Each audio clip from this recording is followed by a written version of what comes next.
Okay, so everyone loves themselves. What we want to prove. This is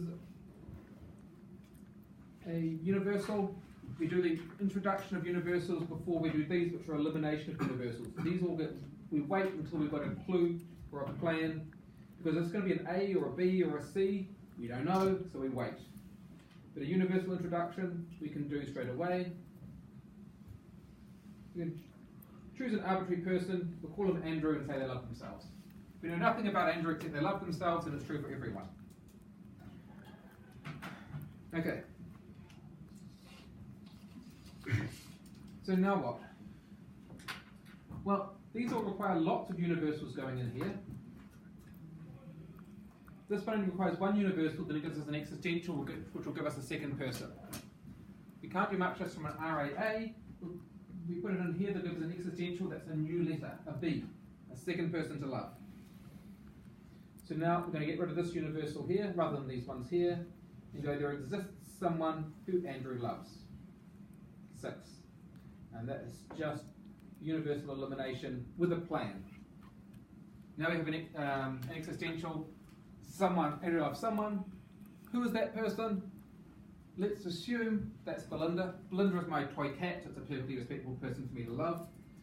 It will not get in trouble with my wife. She's Rosemary, and calling her R in the proof is tricky, so I'm going with Belinda, my cat.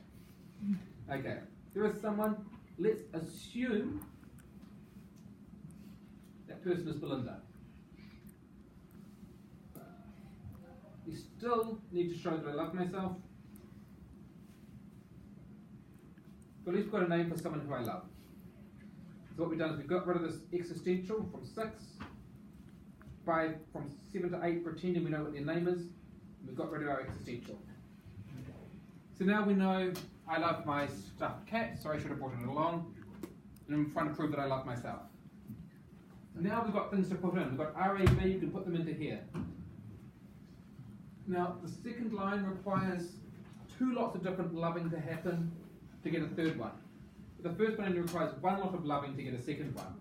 And we have 1 lot of loving. I love my toy cat. So let's put this in here. Now we've got reasons for knowing what to do. If we have an RAB, then we will get something else. So this should be, the X should be an A and the Y should be a B. To get an RAB to be able to use this. So the first thing we do is we get rid of this for all X. And we have to do this step by step. All the X's turn into A's. We're trying to make the bit before the arrow the RAB that we already have. And that's from 1, a universal elimination. And now from 9, you can't do all of these in one step. And it turns out there are very good reasons for it. Sometimes things break when you do them in more than one step. And then we're going to put the Y being a B to give us our RAB that we want. From 9 by universal elimination. This is all speculative. We're trying to pattern match with this RAB that we have. But now we have RAB, and if we have that, bam! My toy cat loves me back. I feel happy. Also, it's another move. RBA from 7 and 10, and universal elimination, and you can tell this is my 5th hour of teaching today. So now we've got 2 stories about love. I love my toy cat loves me back. That's 2 things. We can shove those 2 things into line 2, which needed us to have 2 things being true to get a third one. And we want that third one to be the RAA that we're aiming for. Maybe we can get there. If so, we need our X and our Z to be A, so we can produce an RAA. We need RA something and R something A to be true. That something is going to be B.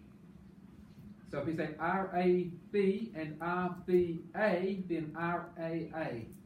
So we've got an idea of what we're going to be putting in for our X, Y, and Z to match the 2 things we've already got and the thing we're going for. So we can see this is matching up with 7, 11, and 8, which are the only concrete pieces of information we have.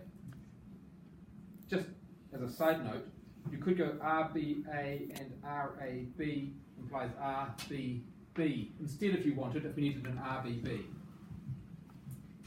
So there is a choice there even with these objects here. So I make X into an A to 12. For all y, for all z, ray and ryz implies raz. That's from 2. And we've got rid of our universal. And our plan is to get this to be an raa, so z's going to be an a. But this has to be a b to match our rab, so our y, which is to get rid of, is going to be a b. For all z, rab and rbz implies raz. And now if we make our z into an a, we have an rab and rba, which we both have, will give us raa, which we want.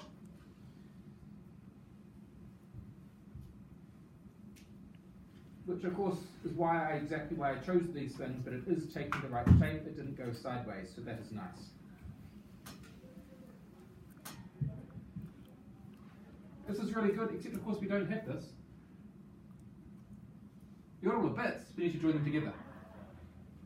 We need to have RAB and RBA as a single line. You need this line second to the arrow. So we have RAB from 7, we have RBA from 11. We're going to join the two together by adding a conjunction. So all of this bit kind of here was our speculating and guessing which things to put in these ones. You can see that was quite tricky, pattern matching in. We do a bit like that when we did truth trees, in fact. This was a truth tree problem back in 101 that we often do. You have to guess the right things to put in the X, Y, and Z as well. But now we have RAB and RBA, and if we have those, we have RAA. So by 14 and 15, we have 8, which is what we were trying to prove. So 14 and 15, and the magic of eliminating arrows, we've proved what we wanted. If love